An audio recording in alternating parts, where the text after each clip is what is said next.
সব লেখকের মনেই কিন্তু একটা চাপা ভয় কাজ করে। বইমেলা শেষ, উৎসবের আমেজ শেষ, আর তার সাথে সাথেই হাজারো বই যেন হারিয়ে যায় ভিড়ের মধ্যে। প্রত্যেকটা বইয়ের পেছনে যে এত শ্রম, এত আবেগ থাকে, সেটা কি তাহলে এভাবেই হারিয়ে যাওয়ার জন্য? এই যে হারিয়ে যাওয়ার ভয়, এটারই একটা চমৎকার আর আধুনিক সমাধান হতে পারে এই টাচবুক কনসেপ্টটা। দেখি এটা আসলে কি জিনিস। বইয়ের পাতায় থাকা একটা কিউআর কোড স্ক্যান করলেই সেই বইটা শুধু আর ছাপার অক্ষর থাকবে না, একেবারে জীবন্ত হয়ে উঠবে।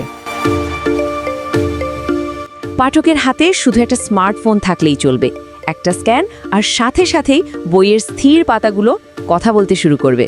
পুরো রূপান্তরটা যেন 3টে ধাপে হয়। প্রথমে ছাপার অক্ষরগুলো আমাদের মনে একটা অনুভূতি তৈরি করে।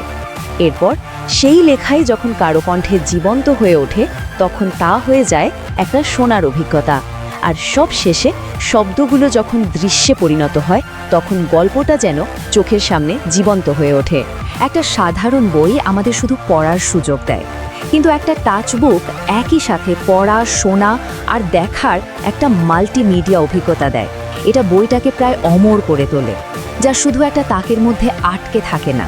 বইয়ের তাক থেকে হয়তো একটা বই হারিয়ে যেতে পারে, কিন্তু ডিজিটাল জগতে তার অস্তিত্ব কিন্তু থেকেই যাবে।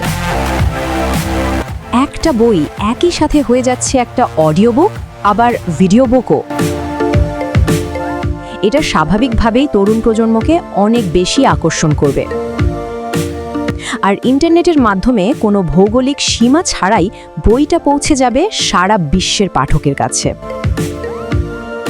যে বই পাঠকের সাথে সরাসরি কথা বলতে পারে, তাদের অনুভূতিকে ছুঁয়ে দিতে পারে, সেই বই তো আর শুধু কাগজের একটা বস্তু থাকে না, ওটা একটা জীবন্ত অভিজ্ঞতা হয়ে ওঠে, যা সহজে হারায় না।